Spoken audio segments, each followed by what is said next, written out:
And as you go to exit the aeroplane, Little tutorial on how to use these. that's it. The boat is sinking here, so we need a life jacket. So Yeah, what does it say? Here, so you ready? See what happens. Oh my god!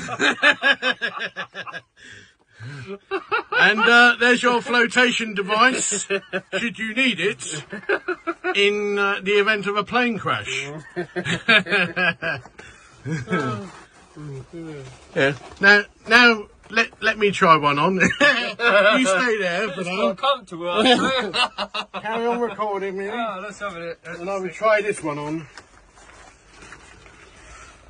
Oh.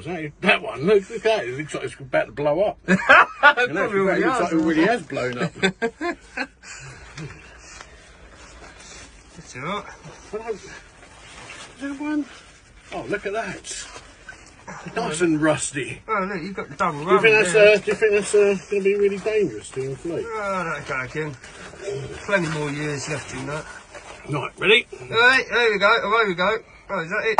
Oh, don't forget the other side. You've got to go on the other side. Where is it? Where is it? Literally, where your hand is. Ah. Do you know what they remind me of? You know them whiplash collars?